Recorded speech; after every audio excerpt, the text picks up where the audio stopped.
We're turning to the Old Testament book of Zephaniah tonight. That's the 36th book of the Old Testament. You can go to Matthew and go back 4, and you'll be there.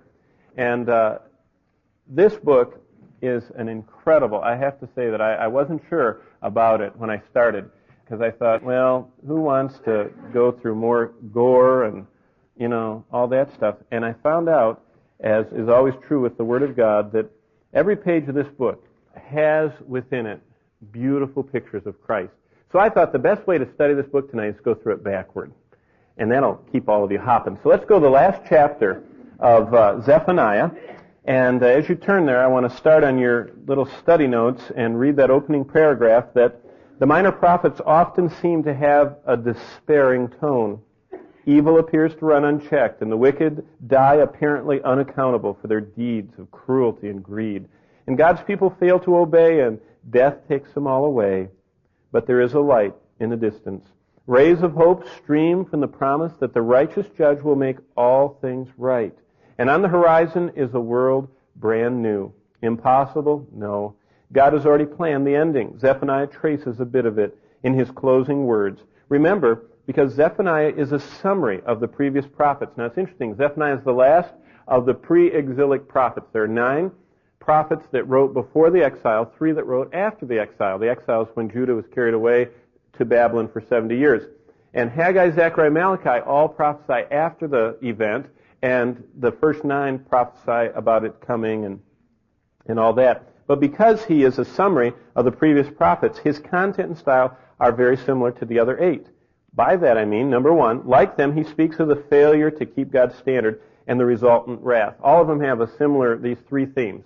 Bang, you didn't measure up to God's standard, he's going to judge you. Number 2, then like them, he reminds the world that the God of Israel is the Lord of all the earth, and he calls them all to heed him. And this is unbeloved in our day. We live in a pluralistic day where your God's as good as my God, and you aren't going to tell me what to do. You know what I mean? That's pluralism that's nice as a part of culture, that we don't go bashing down the Buddhist shrines.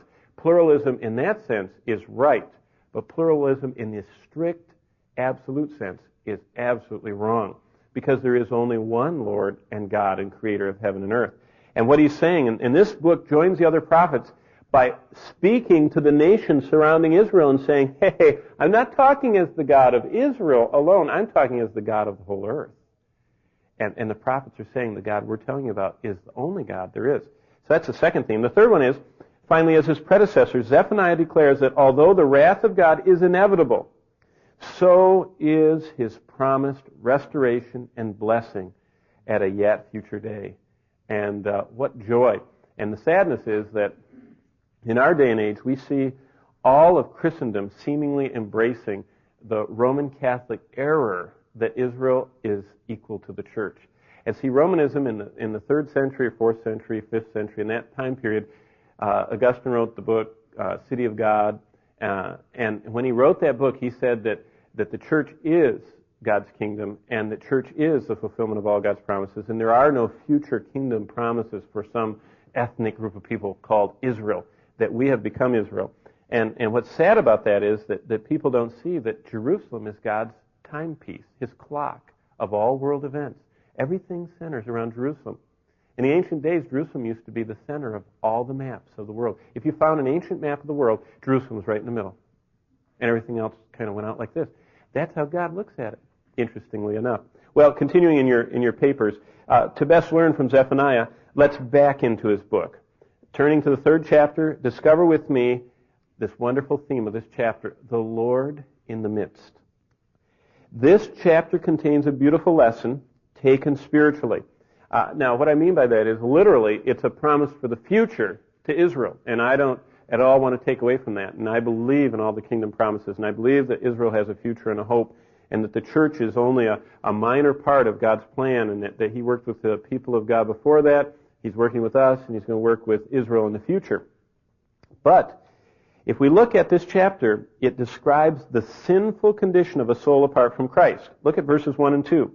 Woe to her who is rebellious and polluted. He's talking about Jerusalem. To the oppressing city. That's Jerusalem. She has not obeyed his voice. She has not received correction. She has not trusted the Lord. She has not drawn near to her God. Not only is that a direct indictment on Jerusalem, but it's also a picture of what a soul in sin, apart from God, looks like to God.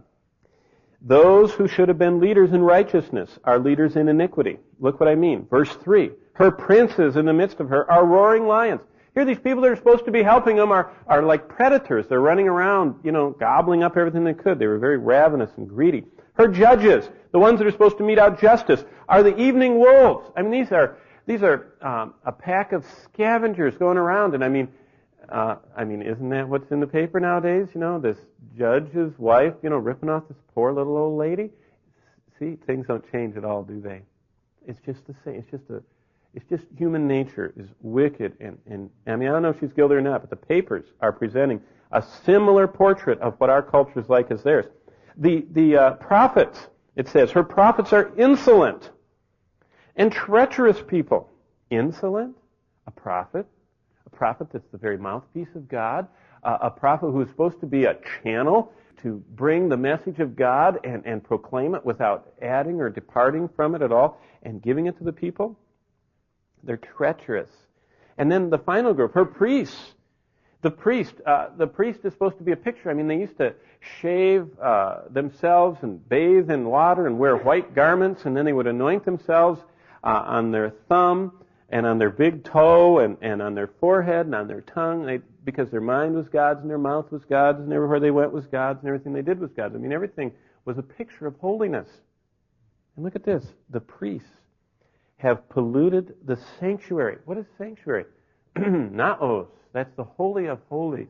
The holy place, the set-apart place of God. That's the Greek word, and this is a Hebrew word, but it's the same concept. They have polluted the very holy place of God, and they have done violence to the law. Not only have they not given it out, and they have not portrayed it, but by their actions they have violently attacked the law. Well, pretty bleak picture, right? Just like I was talking about at the beginning. Sounds pretty despairing. Well, then the Lord himself takes the place of these leaders. And we see him in the midst, fulfilling each office in turn. What do I mean by that? Well, for just a minute, I mean, if you're disillusioned because the way our government's going, or if you're disillusioned because the way that the organized church seems to be going, and it's just getting pitiful. I just read this week, sadly enough, that the Christian leaders are planning a pilgrimage to Jerusalem. Now, I'm talking about all of the major, including the evangelical churches. All of them getting together, and they're going to make a pilgrimage to Jerusalem. And in the year 1999, they're going to all get on their knees in Jerusalem. We're talking about the leaders of the main denominations, including the ones that you know and love.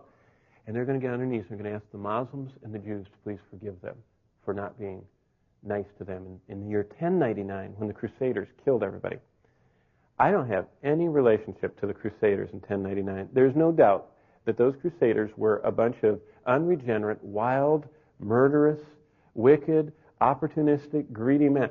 And for all the leaders of the church today to get on their knees in front of a Muslim shrine and beg for forgiveness, it's just like the Southern Baptists getting down on their knees and begging for permission or for forgiveness from the black community. The black community today has nothing to do with the slaves of 130 years ago. And what a disparagement of history and of those scriptures. That's what the world we're living in. It's so sad. Well, look at what Christ does. Verse 5 of chapter 3. The Lord is righteous in her midst. He says, the princes fail you, that's all right. The prophets fail you, that's all right. The priests fail you, that's all right. The judges fail you, that's all right. Jesus steps up and he says, I'm here. And he says, when your government goes down, and when the schools go down, and when the whole culture disintegrates, and he says, and when the churches aren't faithful, and when you don't find even family love, he says, I'm right here.